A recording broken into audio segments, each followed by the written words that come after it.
music.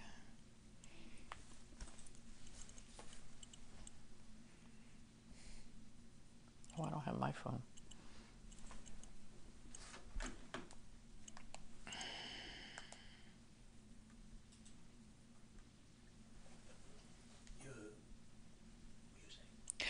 Oh, I didn't know you were ready. Welcome to Breakfast with Stan. Good morning.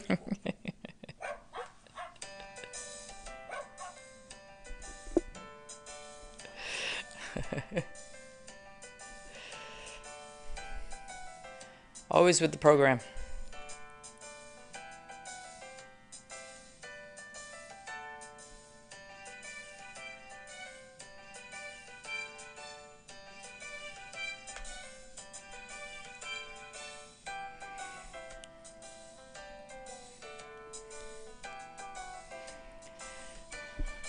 What happens when we get sick? Do our animals have anything to say about that? Do our animals help us? Do they care? Going to talk about that. Morning, Terry. Hope Mandy's feeling better.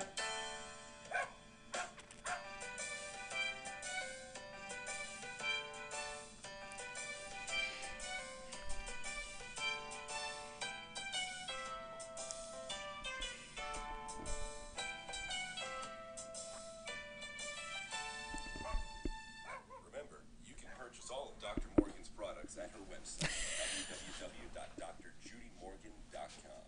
Now it's time to sit back, relax, and enjoy the show. Hugh's laughing at me because I got 4 things in my hands. Here, I'll pass one over, honey. So the microphone's sitting in my lap, and I'm trying to keep the microphone from leaving, and I've got 2 phones in my hands, and you think so? Oh, good, Terry. I'm glad to hear that. Okay, so we came to California yesterday, got up at 3 o'clock in the morning, planes, trains, and automobiles, and met up with some friends and colleagues in Pacific Palisades, right on the coast. What a beautiful setting. I have to say, I'm a little jealous of the people who live there because it is just gorgeous. And I think over the next few days, Hugh and I will be spending some time along the waterfront because the ocean is beautiful. It's a little breezy, a little cool, but oh boy, you just can't beat it. It's certainly beating New Jersey weather right now, I'll tell you that. So, the reason we were in Pacific Palisades is that I was invited, and I'm so honored to have been invited for this project. A friend, Homayun Sadeghi, who is a doctor here in LA, is filming a documentary that he wants to reach over 100 million people. And I believe it's going to go out through PBS. And it's a documentary. It's called The Staff of Mercury. They have a Facebook page. I would strongly recommend going to their page, signing up for their updates, and watching the trailers. This is a professional movie that I think it will blow the minds of a lot of people. And he's a medical doctor, and he is frustrated with the state of affairs with chronic disease and cancer and the lack of ability to really heal people and move forward. It's kind of been the week for that for me because meeting with Ty Bollinger and filming with him was something very similar. He deals with cancer specifically, and so his movies have been The Truth About Cancer and the truth that he's working on, The Truth About Pet Cancer. And it's very frustrating that kill, cut, and burn is getting us no further, and there must be a better way, and there's something that we're missing. And so for Homayun, his premise is that people have the ability to heal themselves. People have the ability to have unconditional love and forgiveness, and that actually can help with healing. But we don't practice that. And so what he wanted from me was for me to bring a different perspective. And it was interesting because when we first started talking, and we've been talking back and forth for a couple of months, And, when he first started questioning me, I gave all my usual answers, oh, well, the food we eat, the environment we live in, the chemicals we're exposed to, the vaccines that are overused.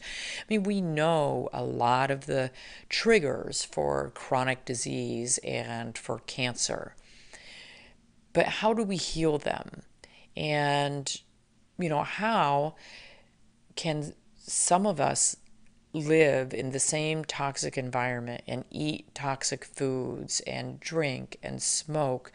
And some of our animals are exposed to just a long list of chemicals and poor diet and not a great environment, and yet they live to be 15, 16, 17. And we have people who live to be 100. You see men who have been smoking 3 packs of cigarettes a day for the past 60 years, and they're 100 years old. Why is that? And why are there other people who, suffer with severe illness and inflammation and chronic disease from a very early point in life, and they are unable to ever shake that?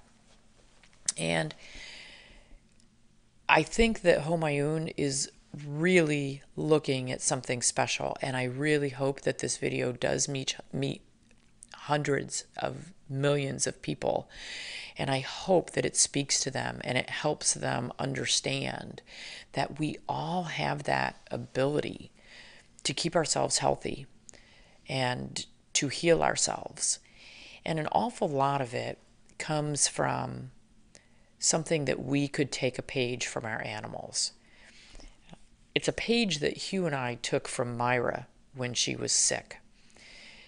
When we got her diagnosis, just like anyone else who hears that a loved one has a terminal illness or a terminal diagnosis, what was different about Myra from us? When we got that diagnosis, Hugh and I cried. We instantly became very negative and very emotional. And, it was, oh my gosh, we're going to lose our dog. Oh my gosh, this is horrible. And obviously that's how we're all going to feel when we get that sort of diagnosis or when we're struggling with chronic disease, chronic inflammation. But what's the difference between us and Myra? Myra said, hey, let's go play with the dinosaur. What are you guys so sad about? Hey, can we go play with the dinosaur? I bet we'll be happier if we go play with a dinosaur. Oh, we're going to go out to lunch. They got burgers on the menu? Wow, what a great day. Our animals live in the moment. Our animals don't worry about what happened yesterday. Our animals don't worry about what's going to happen tomorrow. They live for the moment. There was a recent article that I read about gorillas self-medicating. So they were videoing tribes, herds, I don't know what they are, groups of gorillas. Somebody will correct me. Somebody knows that term.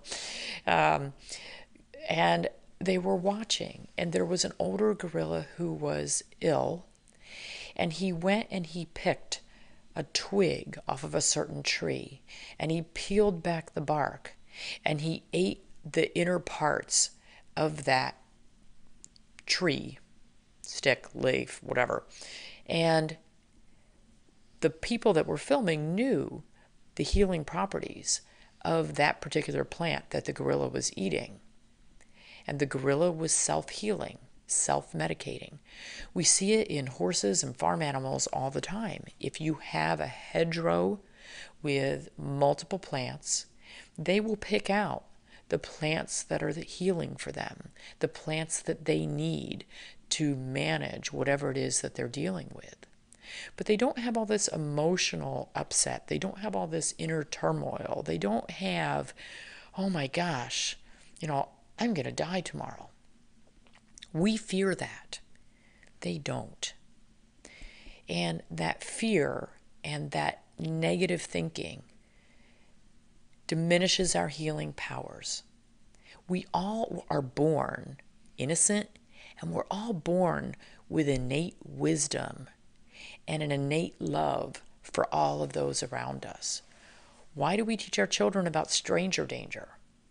Our children are willing to walk up to anyone because children see the good in everyone until we teach them differently.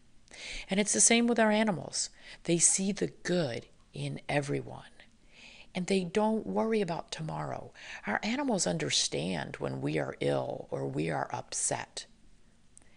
And all they want to do is make us feel better. How many photos have you seen on Facebook of people in hospital beds, people, on their sick bed, and they're surrounded by their dogs. They're surrounded by their cats. When we used to do nursing home visits with our animals, we would see an immediate transformation in people who hadn't spoken, were feeling very ill, feeling sorry for themselves. And when you walk in with that animal, it immediately changes their emotional level. And they immediately perk up. Sometimes they cry, but it's because they're thinking about an animal that they used to have or someone that they love. And it will bring them joy. It will get them to talk. It will get them to have a conversation. My sister has a wonderful video and a wonderful story about her dog Comet. And she was working in the veterans home. And she took Comet into the veterans home to visit a man who had been bedridden for years and hadn't spoken for years. And when she placed Comet in bed with that man, he hugged the dog and he smiled and he cried. And he showed emotions that he hadn't shown in years. And then he died peacefully, very shortly thereafter. But he died with that smile and with that happy memory, and it helped him. Our animals help us all the time. We just need to be open to it, and we need to take lessons from them. We need to remember that we have the inner wisdom to heal ourselves, and we have the inner wisdom to be happy and to smile. It is a conscious choice. So here's an interesting thing. Obviously, I'm very active on social media, and there are people who say negative things on my page.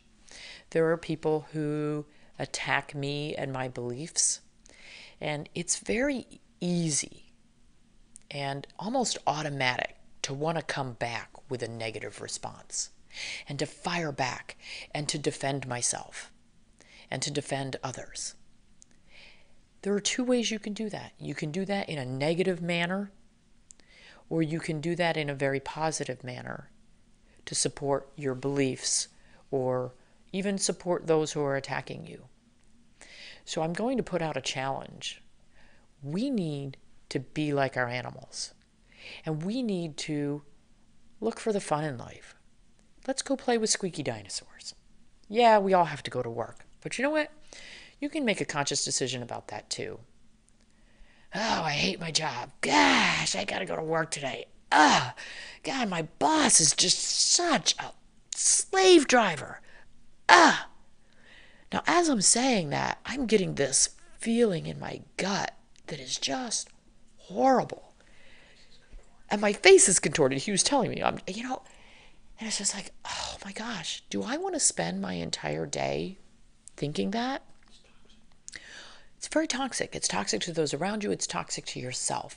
And the cells in your body respond to that. I could also get up and say, wow, okay, been doing this job for a long time. You know what? I'm really good at my job. I might not be appreciated by everybody around me as much as I really think they should appreciate me. My boss has been kind of giving me a hard time. You know what? Maybe my boss has a bad day. Maybe my boss has a lot of stuff going on at home.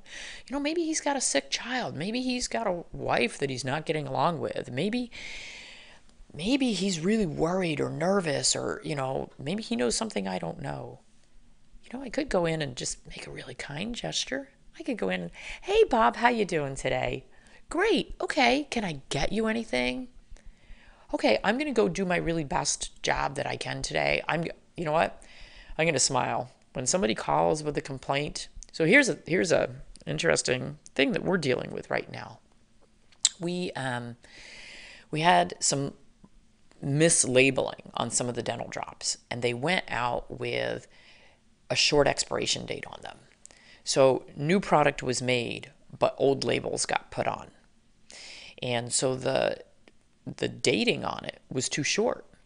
And so some people have called me and said, hey, I just got this and like it's going to expire tomorrow.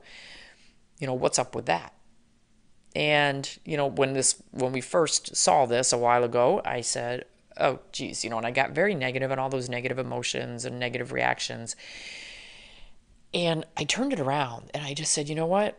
And this with any product that we deal with, anything that goes out of our store. Hugh had a couple things that he shipped incorrectly. We had something that broke in transit. And, if you remember back before Chewy.com got sold, people used to say, oh my gosh, their customer service is phenomenal. Now, do you think they lost money with their incredible over-the-top customer service? Yeah, they did. But do you think they built loyalty? Yes, they built loyalty. So when we get a complaint about a product or a service, I will bend over backwards to make it right.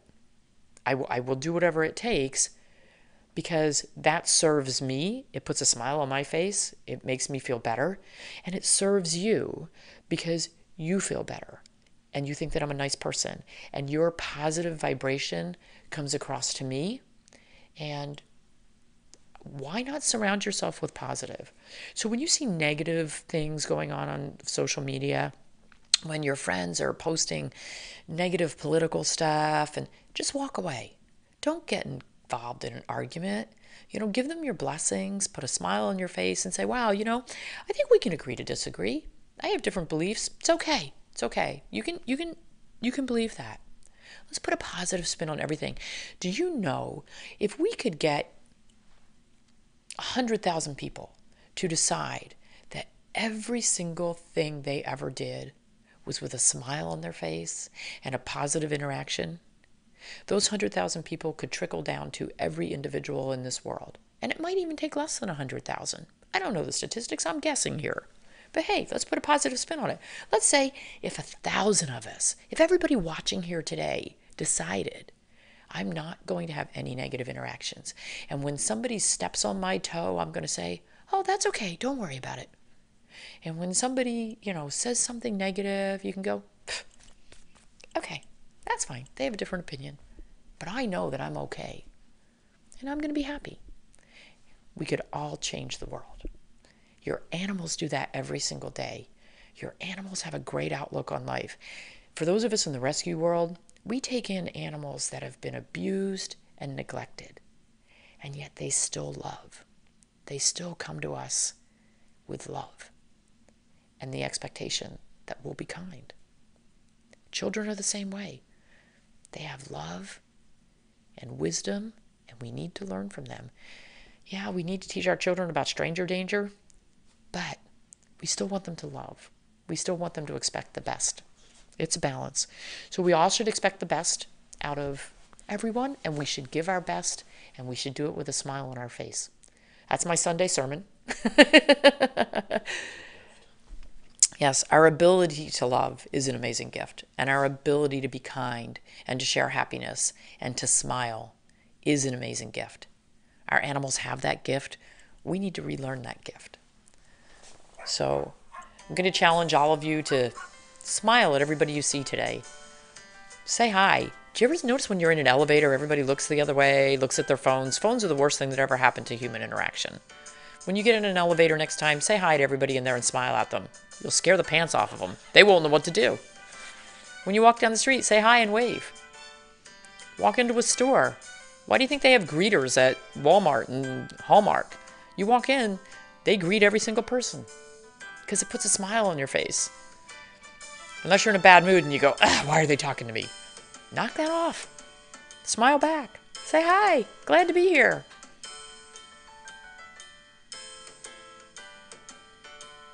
So I'll take a lesson from Myra. Myra was the epitome of happiness. Go get your squeaky dinosaurs, folks. Go play dinosaur. He's over there directing happy music. This music is supposed to make you think of puppies and kittens rolling in the grass. Happy, happy, happy. Yes, it's amazing what a smile and a wave will do. You and I are going to go see some ocean today. That puts a smile on my face. Everybody have a wonderful day.